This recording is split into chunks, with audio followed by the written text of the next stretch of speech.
right, everybody enjoying day 2 of Coasterstock so far?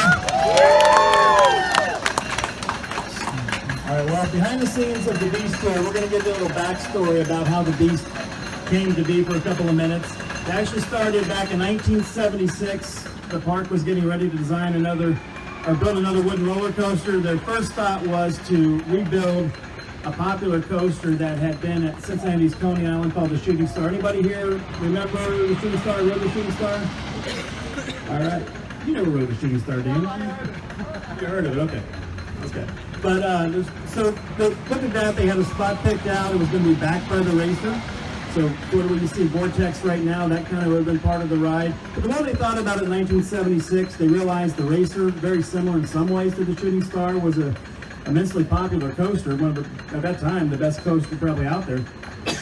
And they decided, you know, we have an opportunity here to do something special, build a coaster that is going to have more of a universal appeal. So they started writing other coasters around the country, trying to take the best elements that they liked from certain ones, and they approached John Allen from the Philadelphia Toboggan Company.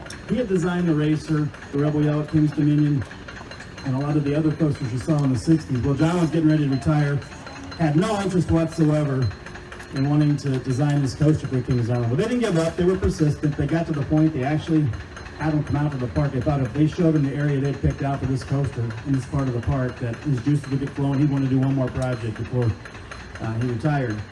Well, they took him up to the International Restaurant, and after dinner they said, so what do you think, John? You know, can we get you to do one more design? And he said, you know, like I told you guys, I'm retired. I don't have anything else left in me to build. I don't have that kind of time to do this, but you can do it yourself.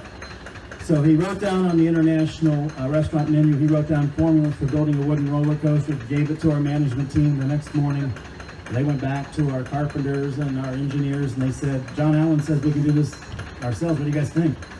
Well, they looked at it and they said, yeah, it seems simple enough. It's no different than building a railroad or a freeway. Sure, we can do this.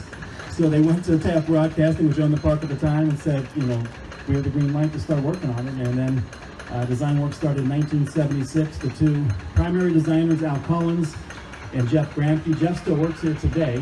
Go ahead, train go by here.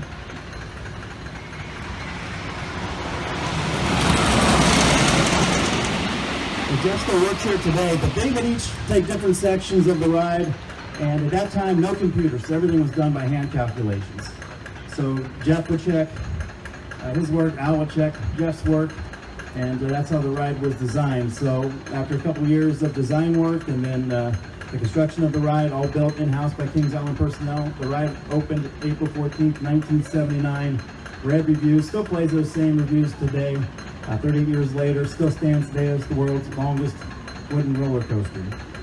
Now we did get some there's very little changes that have taken place on the ride since it opened back in 1979. We do hear occasionally, we'll see on social media or people approach us in the park and they'll say, you know, you need to get rid of the trim brakes, you're doing the ride. You know, especially we hear from like the 13-year-old and like, you weren't here in 1979 the ride and you don't know what it was then, but we'll wait for the train to go here.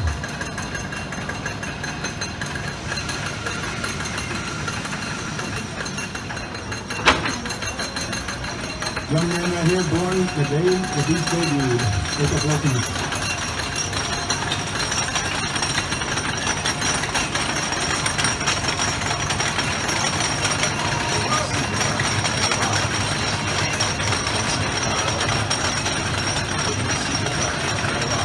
All right, so now they're saying about the trim brakes. The ride was designed to have brakes in the same exact spot that it has today. And there were brakes in those spots back in 1979. Just a different technology then. They were the skid brakes. So when you would go over down the drop here and go through the shed area of the ride, right now it's maybe a little more of an abrupt, kind of slow down at the end of it, so it doesn't feel like you're going as fast as you did back then. It was a little more gradual with the skid brakes, but those brakes were in the same spot throughout the ride when it opened in 1979. So we haven't really added a bunch of different brakes, we just put a different technology to it. How was that? Both were there too, huh? Yep. Oh, yeah, everything was in place like that. So, you know, we look at the, I first got here, I even was shown by Jeff Gramke, the original design. He showed me that those were in the exact same.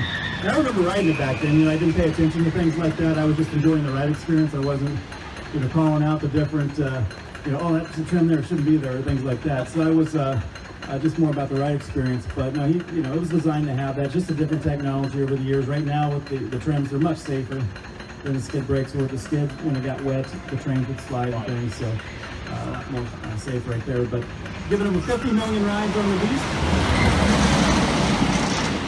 And that is the third most in park history, behind the Racer, which is given 103 million, and the Kings Island and Miami Valley Railroad, which is over 54 million rides. So 38 years later, it's withstood the test of time.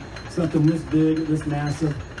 They normally don't have this long of a shelf life, so we've taken a lot of care with the coaster every day, not just with the Beast, but every ride in the park. Our maintenance team, they go through, they walk the entire track.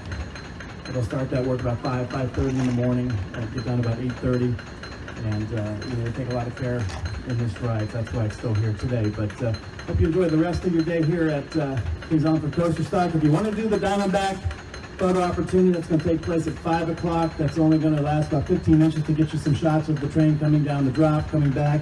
Real good view of Mr. Timbers from there. But we're going to meet in the same spot outside the Beast entrance at 5 o'clock. We'll get you right to the demo by the time it starts at 5:30. So we'll start to head back. Thanks.